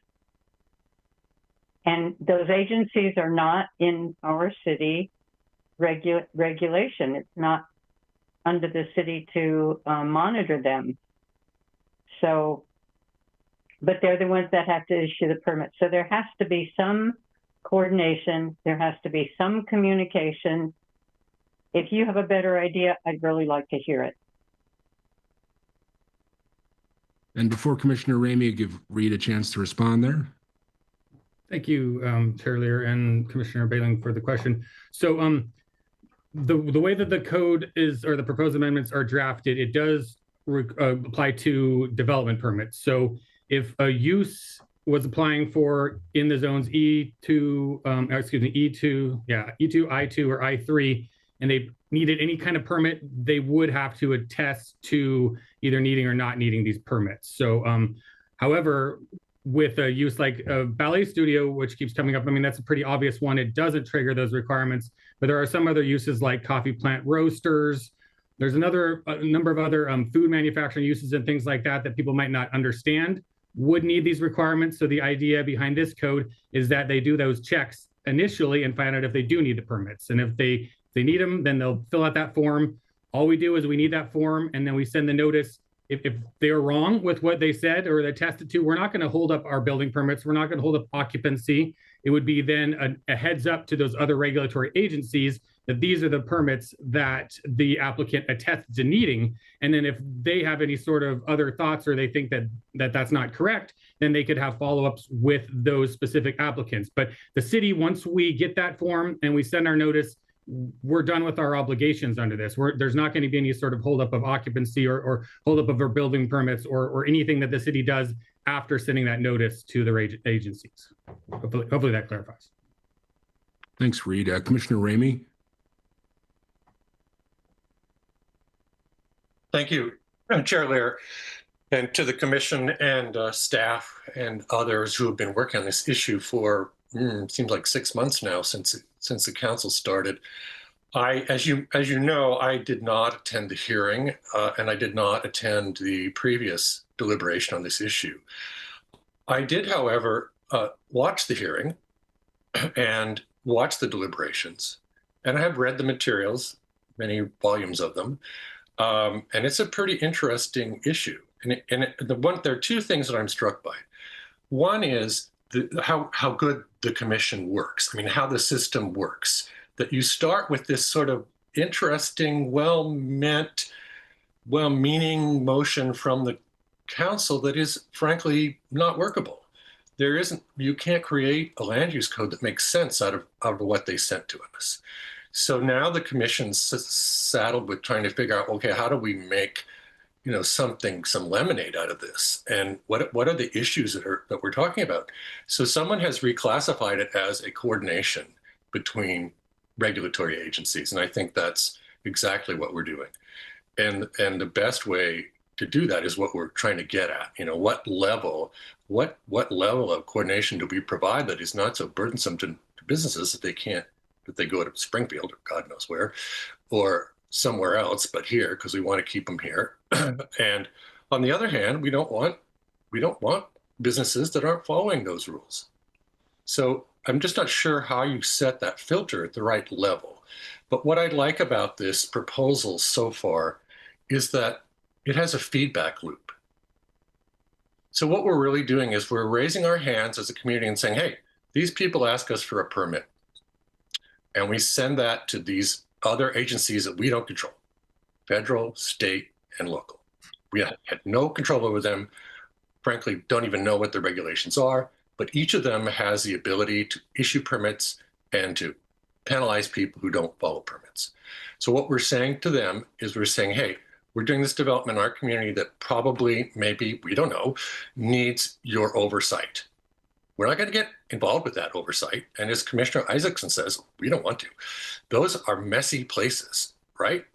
But as citizens, we want to be sure that our development is following the rules that have been established there. So I think it's important that we separate those two things. And what I was struck by the documentation that came to us in the testimony, that this was an onerous and it would make things so difficult that people would immediately run somewhere else. And I must have read that 20 times in different emails, but none of them actually provided any information for why that was. And what I've heard tonight is that, well, you have to contact 3 agencies and get an opinion from them if you need a permit or not. Then you check the box. I talk to them. I don't need a permit, or I do need a permit. Then we, as a city, raise our hand and say, hey, these people came for a permit, so here's our back check. So now those agencies know what's going on. I'm sorry, I don't get it. You got to contact 3 agencies and find out whether you need a permit or not. You're not asking them to give you a permit. You're not even asking for an opinion if they can say whether you need a permit or not. But again, it's not up to us. So all our process is saying is check it out. And then we're going to raise our hands and go back to those agencies and say, look, these people came to us. They wanted a permit from us. They may need a permit from you. We don't know. But we're just letting you know that's what they told us. So now you can do your work as the Department of Environmental Quality, as LRAPA, and as whatever the third one is, and be sure that we've all followed the right rules. And I think it's maybe a little too onerous at this point to ask the local barbershop to write to DEQ and find out if they need. But if they've been in business and they know or they don't know, it's probably not going to be that big of a deal. So I think I would like to push it forward to the what are they? The city council, and let them sort it out. I mean, I understand we have raised the issue on both sides, and I think that it's a good thing for them to work out. And we would send them our recommendation with information that we have discovered along the way. So I would be in favor of pushing it forward, but being absolutely clear that we know what we're doing here, or that we tell them what we've discovered on the way, what the pitfalls might be. So that's where I am. Thank you, Commissioner Ramey. Commissioner Edwards. I had another question for Reed, because as you were talking, it got me to thinking. You were explaining that inherently these types of businesses wouldn't need to seek a permit or this process, but oftentimes you see, especially in new construction, where somebody will construct a building that is intended to be leased by multiple tenants. And they're going to build it out. And you might have a martial arts studio, and you might have a coffee shop, or you might have a bunch of different uses, and it could be like an E2. Who is then responsible? Is it the building owner who doesn't yet know what's going in the building? Or is it the individual leasees that plan on it? Who is the person that needs to provide the documentation, check the boxes, whatever else, and at what point in time would that have to happen? Because I'm actually quite confused based on what. So the way that thank you for the question. The way that the language is written, it's based on a development permit, which is defined in the code. It includes a new building permit. It also includes change of use or tenant infill. So there would be, whenever the original developer was putting together the shell permit, basically, where they're just building out the industrial spaces, they wouldn't know what those uses are going to be. So they would give us information about what the overarching proposal is. I found out recently that parking areas of a certain size actually do trigger LRAPA permitting requirements. So they would attest to, assuming they met that the trigger, they would say, yes, we're building a big enough of parking that LRAPA says we need a permit for how big our parking area is. Then That would be all that would be required at that point, because we wouldn't have any information about what the specific uses are. Then once any specific business is going to move into each of the tenant space, they would have to be clear about what their proposed use is and what their operational characteristics are. They would have to check in and see whether any of those agencies required permits for that use, and then they would attest to whether they did or didn't need permits at that point. Okay, so that contradicts what you had just said. And I had said that that could be the scenario, but you seemed to you provided some sort of feedback that that wasn't the case. But that could very well be the case, that 6 different businesses operating in an E2 with or without a need for actual permits would still need to seek and document one way or another. And so you could have, so that would still have to happen before they yes. can occupy the space. Well, they would have to attest to that as they submitted a building permit to occupy the space. If they are wrong with what they attest to, we're not going to be holding up their occupancy. That's the point I'm saying, is that all they have to do is, as a part of their development permit, they will say, we've looked into it, or we know these are the permits we need, or we don't need any permits. And then they would meet their obligation with the city. So we wouldn't be holding up occupancy. We wouldn't be stopping them from moving in or starting their business. What we'd be doing is giving a heads up to those other agencies that they said they do or don't need a permit for that specific use. And so there's no oversight then, or there's no penalty, there's no nothing that the city would have. No. That is another reason for my apprehension about this. There's no enforcement at all. So we're doing something and adding this, but yet we don't have any way to enforce it. And so, someone could just say, oh, well, I'm not going to follow this.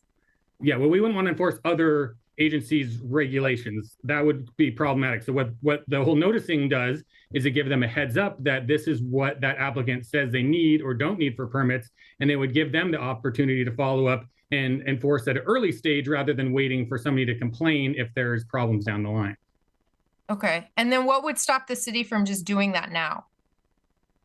Without the putting the burden on the building, on the business? What would stop the city from coordinating on their own? So you're saying the city without a code authority would take the responsibility and start sending notice to these agencies about development? But I mean, typically we try to follow what's in the code when we're reviewing new applications. So without there being a code-based requirement, I'm not sure where we would be coming up with that pathway. So that's what this is trying to do, is to close that loophole, and that's why we're moving forward with the code amendment. I'm not sure that, okay. That didn't quite answer what I was asking, but I was just asking, like, what would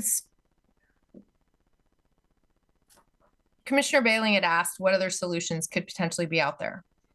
I'm suggesting that maybe the city could just do the coordination. I mean, if they could be the one to proactively reach out to the different agencies instead of putting that on the business, because you know the agencies, you have the relationship. If anytime someone is applying for a permit and saying, okay, I'm City of Eugene, we're going to go out and we're going to check with all of the regulatory agencies to make sure that they're doing that they don't need or they do need their permits. What would stop the city from doing that? Reed, if I can take that one really quick. Yeah. There's nothing that technically would stop us from sending that, coordination email out to these other agencies. However, we typically await direction or clarification through a code amendment or something like that from the policymakers to make a change like that. I don't think there's necessarily anything that may prohibit us from doing so, but like without direction to do so, why would staff engage in that? Lauren, you can correct me if I'm wrong on that.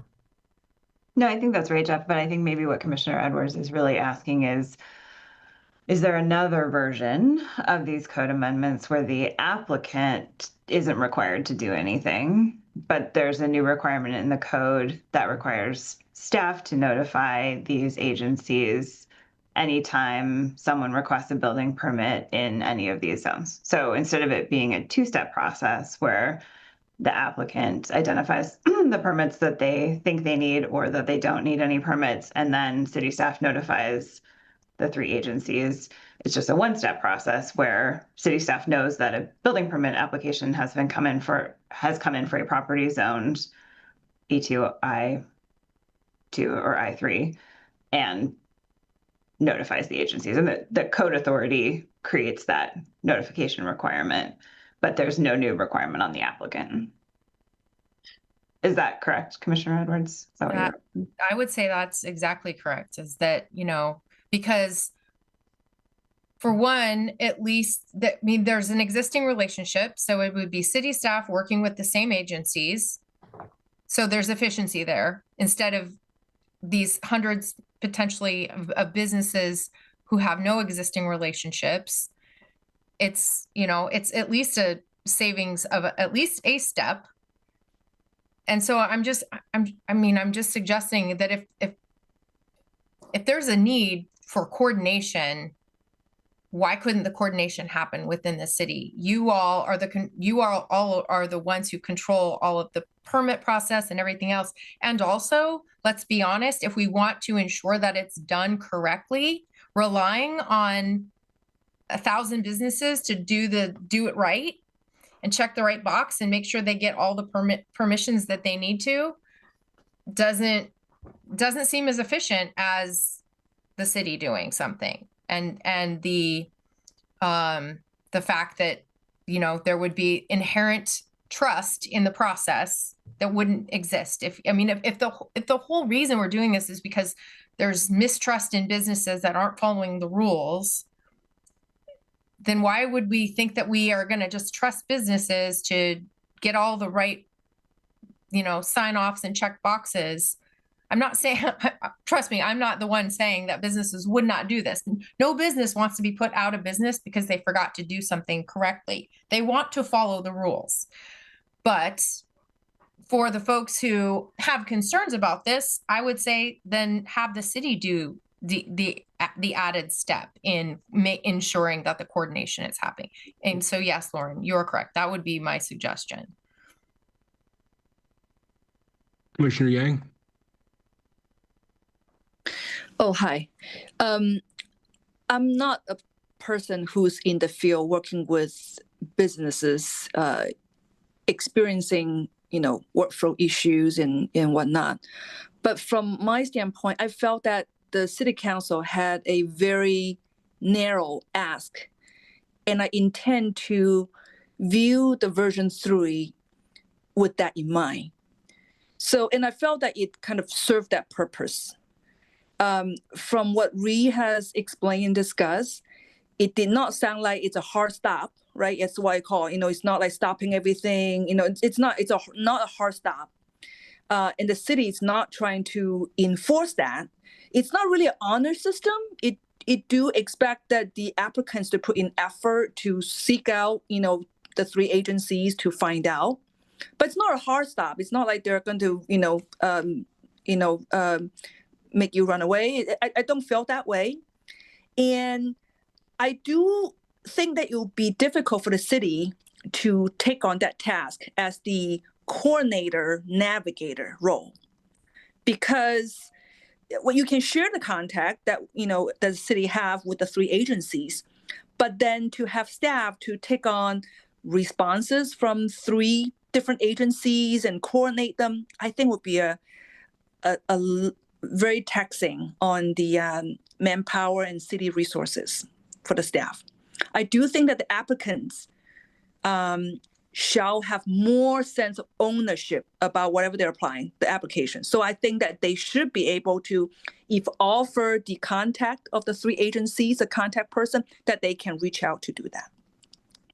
As the discussion earlier about, the rule of 3, you because of confusion and sometimes inconsistent answer to different agencies, you have 3 people ask the same people and to see if the answer come back correctly. That's not the problem of this proposal.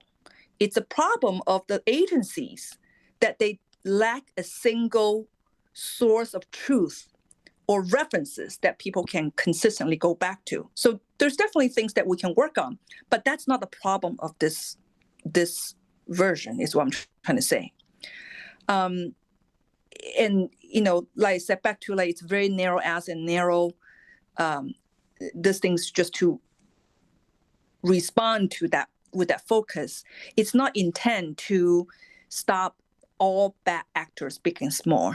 Big and small. It's applied to the general applicants in the field. So anyway, that's just my 2 cents. I of the versions multiple versions I've heard, I thought version 3 seemed reasonable, but I'm interpreting with a very narrow focus. What's the ask? And did this one address that? And I felt that it did. Anyway, that's my 2 cents.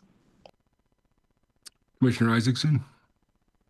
Yeah. Okay. So what obligation does the EPA have to answer any email that we send them? So to Commissioner Edwards' example, we have a business owner who opens up a strip mall. It's got 12 spots available. Somebody wants to open a martial arts studio. Somebody wants to open an ice cream parlor. All 12 of those people send off messages to the EPA. Where are we sending this? Okay, I'm on the EPA's website right now, epa.gov. I will go to Contact EPA. This is the options they give me. Connect us on social media, report a problem, comment on regulations, locate an EPA office or lab, find a mailing address, subscribe to news releases, access our library, submit a FOIA request, can find the information for, try these resources. There is not a phone number anywhere on that website, including for a regional office, which covers 4 states. So you're asking, it is a little weird to me that we're saying that the city, which does this for a living, literally are paid to help with these regulations, it's too burdensome for them. But small mom and pop who wants to open up a martial arts studio is suddenly going to navigate a federal agency that has no obligation to return your telephone call or email, for which you don't have a phone call and our phone number or an email address to send your question to.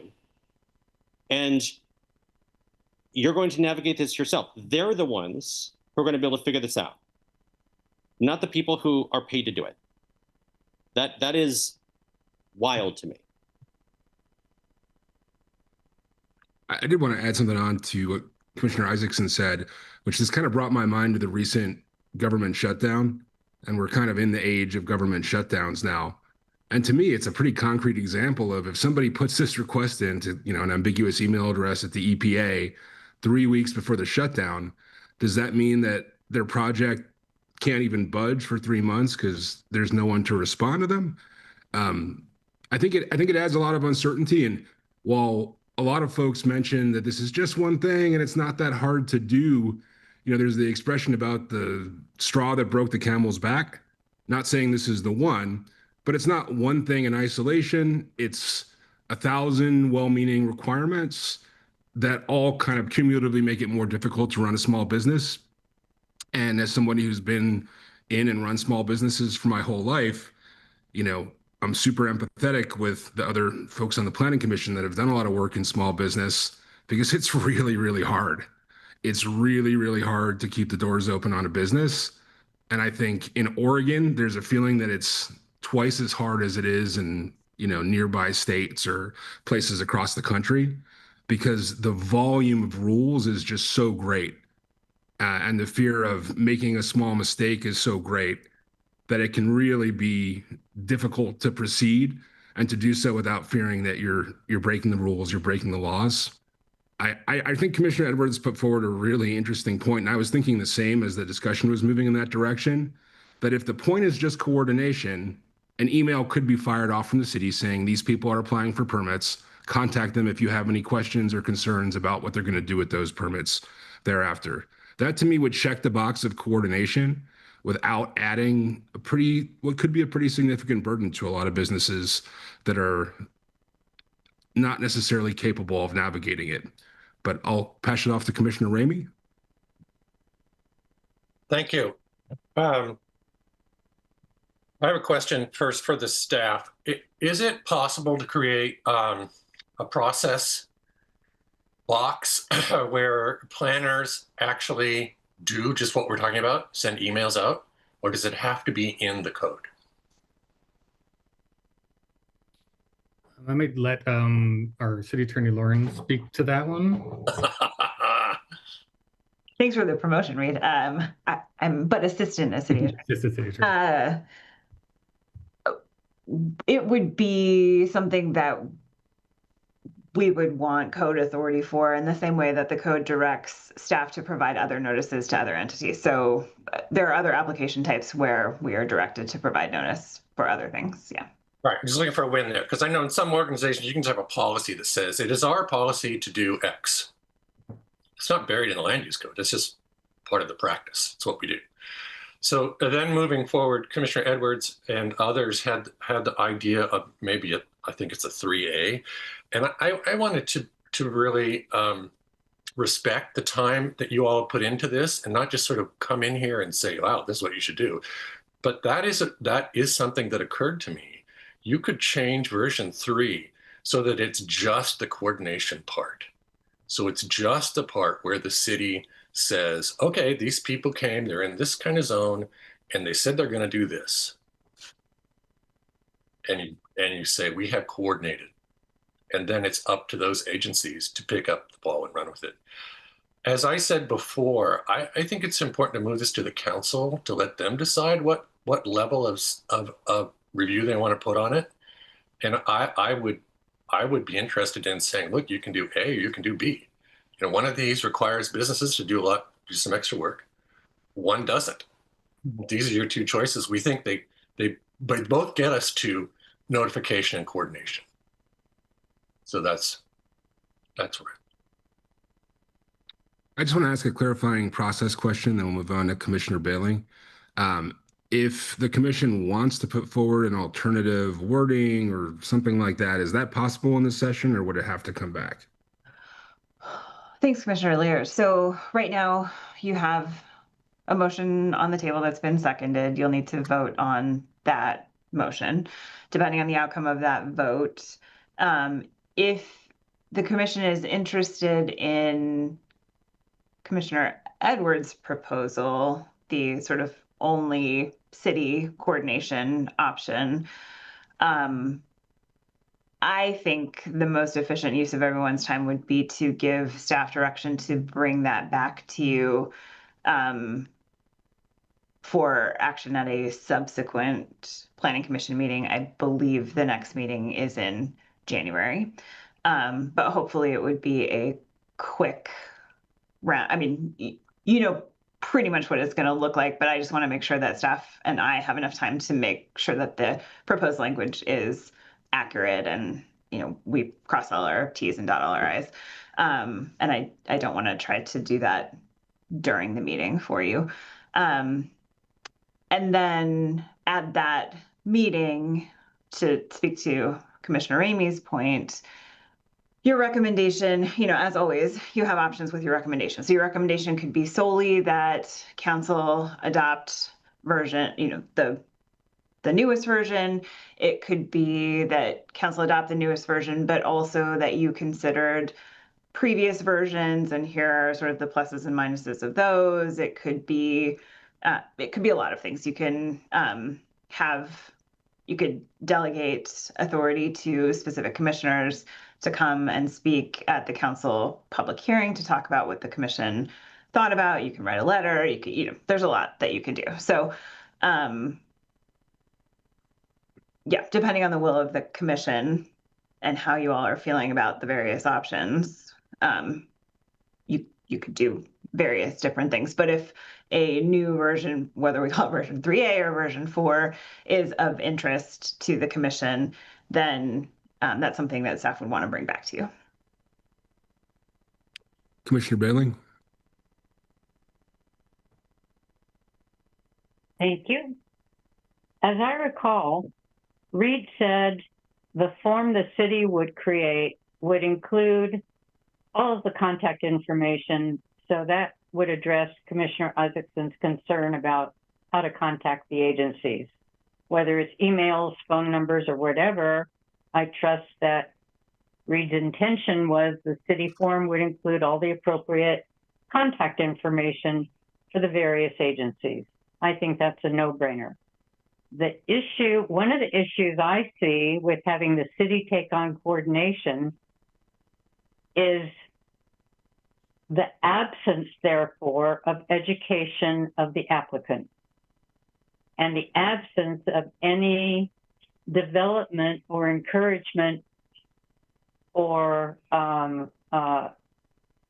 enhancement of the applicant's relationship with the appropriate agencies. I mean, it's one thing if there are no permits required at all, that's fine. But I think it's important to educate people applying for a permit for a development or building permit that there are requirements. And we can't just take that away and assume that it's all going to be fine. They're just going to go do whatever they want to do and we'll catch up with it later. I think that's a black hole I don't want to see us go down.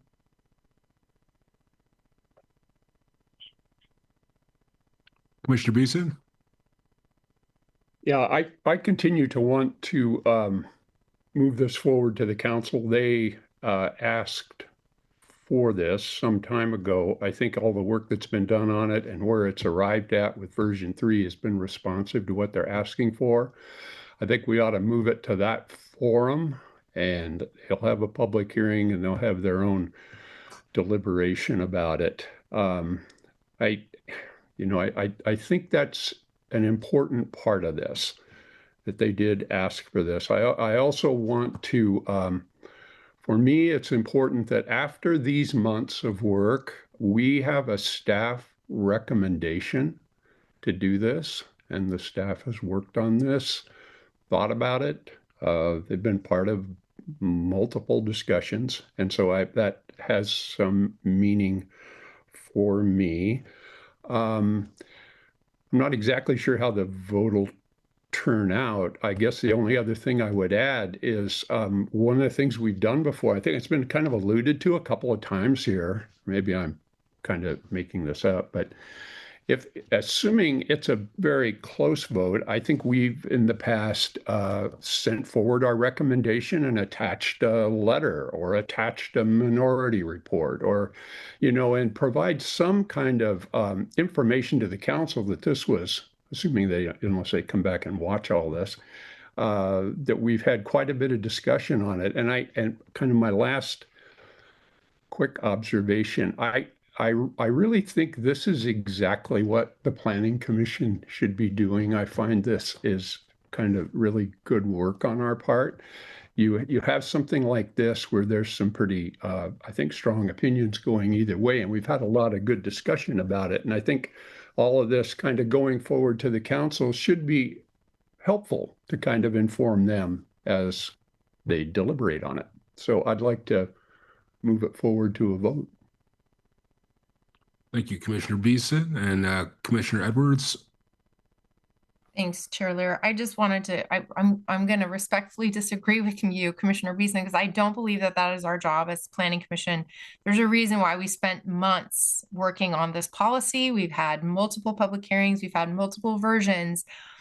And I don't think council expects us to just hand something over that's not ready for prime time and say, you guys deal with it. They actually are looking to us to be thoughtful about what we want to recommend. And if there is a majority that wants to move this forward, I will not be supporting it, but I will not stop that.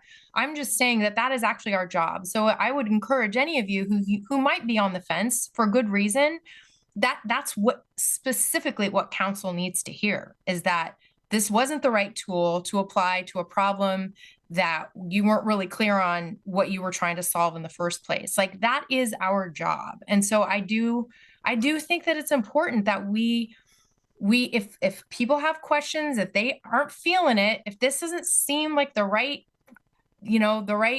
tool to be applying to whatever it is we're trying to do here, then that is actually expected for us to speak up in that way.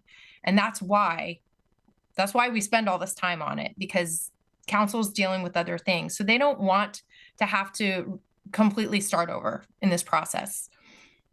And I just say that because I talk with counselors most days of my job. And so I have a very thorough understanding of what they're expecting from us. And so I do think that we're expected to be thoughtful, and the recommendation that goes forward is the recommendation that this body, the majority of this body, would be saying, yep, we think they got it right. And so if whoever's comfortable with that, that is what this vote would mean. I wanted to maybe make a comment as well. Really to just thank the Planning Commission and staff for a really interesting discussion. And it really makes me enjoy being part of Planning Commission to hear so many good ideas and so many different perspectives and counter perspectives. I guess I would just say too that I don't think we're facing a public health emergency per se. That's one of the reasons I asked a lot of times for examples of harm that was caused by, say, not having this rule in place. And I still don't think that I've seen any example of harm to the community that's come by not having this rule in place. There was an example of a violation by sounds like a small vape company, but there was no finding that I've heard that that company poisoned the community as a result of not having that coordination in place. And so I do think that it can be a little frustrating to continue to debate something that we're already, debated 2 or 3 times. But I am kind of moved by the idea that I don't know that it serves us or the function that we have to say, okay, we've got it 80% there. There are still some legitimate concerns that could potentially be fixed, but let's just kind of cut it out because we've been talking about it for too long and move on something that we don't feel is there or right or perfected to meet the need that it proposes to meet. Pass it to you, Commissioner Beeson. Yeah, thank you. I want to respond to Commissioner Edwards, and I guess after your comments, I'll respond to you too. I am not at all suggesting that we move something forward that's half-baked or 80% done or partially finished or whatever the descriptors were. I think that this is responsive to what they ask for. I think it's, and I mentioned a couple of reasons why I think we should move it forward, but I want to make sure that's clear. I'm not suggesting that we move something forward that's not sufficiently finished. And I also, one other thing I said early on, I still think it's fine, it's okay for people who are developing some kind of a business or something to have some understanding of the permits that are required and to be a participant in that process. And so I appreciate Commissioner Edwards' explanation of how she's viewing it, but I'm ready for a vote. I think however the vote goes, it'll be an expression of this commission, which is kind of the point, and the point of having 7 members. Thanks. Thank you, Commissioner Beeson. It seems like we've gotten to these arguments pretty effectively at this point. So I think everybody's had a good opportunity to speak on it. We're just before 7:30. So I think at this point, unless anyone really feels strongly about making any additional comment, and I don't want to prevent that from happening, that it's appropriate to move forward with a vote. All of those in favor of Commissioner Ramey? Sorry, I just want to be clear. I'll be voting against this motion, but that's only because I think we can do better. And again, apologies to everyone for joining late and coming in at the 25th hour. I did spend a lot of time thinking about this and listening this evening, and I think if the assistant, Lauren, what was your title again? If she's right, if we can get back together quickly, I think very quickly, we could come up with a proposal that we can vote on to move forward. I think right now we don't have that proposal in front of us, so it's a little hard to know. So I'll be voting against this with the intention that we'll come back with a 3.5 or whatever the hell it is. Thank you. Commissioner Isaacson, did you want to add something on too? Just very quick, I want to echo that I'm really thankful that this is probably in my 5 years of being on the commission, the most spirited debate we've ever had. And I can see it going sideways quickly, and there's a lot of passion here, but I have a lot of respect for everyone on this commission, including the staff who worked very hard to get us here. And I'm very thankful to be a part of this group, and I'm looking forward to every other future conversation that we have. And with that case, I will call the question. Perfect. So can we put that motion back on the screen just since it's been a little while? I'm not sure who's sharing there. If that's not possible, we could read it again. Looks like Reed's got it up. Thank you, Reed. So we've got this motion to recommend version 3. I don't feel the need to read it again since it's already been read and is on the screen there. All of those in favor of the motion, please raise your hands. Sure, I got everybody in the gallery here.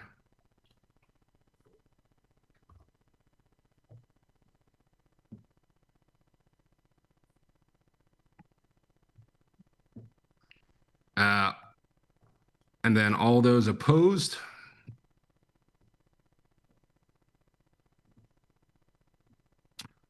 So in this case, the motion does not carry, and I'll pass it back to the staff to discuss next steps. Chair Lear, because of the Zoom, the way that the Zoom screen works, can you state who voted for or against? Because I think folks watching at home probably couldn't see everybody's hands. Yeah, it's a little tricky. So I got it as 3 in favor with Commissioner Bailing, Commissioner Beeson, and Commissioner Yang. Did I get that right, everyone? Okay.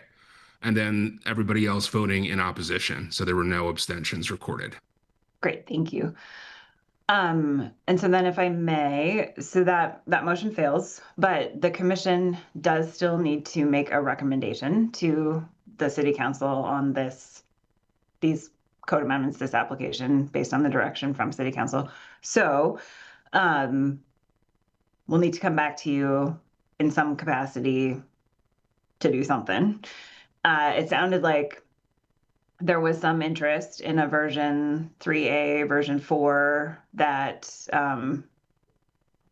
would be a kind of a modified version 3 where an applicant doesn't have to do anything extra, but the city staff would still notify the 3 agencies of building permit applications for properties within the identified zones. If that is of interest to the commission, then it would be helpful for you to make a quick motion before we end this meeting to direct staff to bring that back for future consideration. Commissioner Edwards, do you have your hand up? I'll make that motion. Second.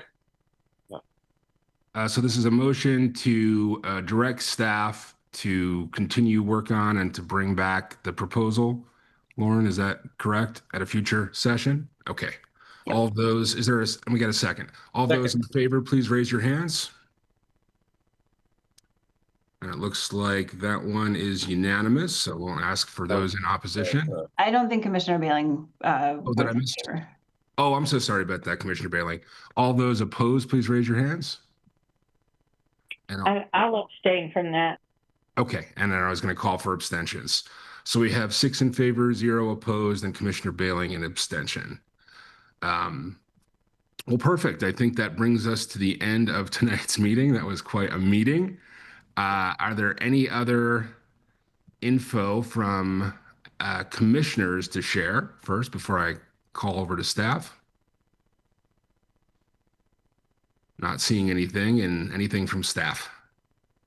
I don't have anything other than we will see you January 13th, it sounds like. I do want to thank you for your robust and thoughtful discussion and debate. I mean, that was a true deliberations in my mind. And I'd have to agree with, I think it was Isaacson who said that was, I don't think, I haven't seen one like this in a while. So it was honestly, it was actually really fun to watch you all work together towards something that you could find agreement on. And so, and thinking of the community and, and the direction from council. So really appreciate your work on this, and we will be bringing you back something next year. In the meantime, wishing you a happy holidays and a happy new year.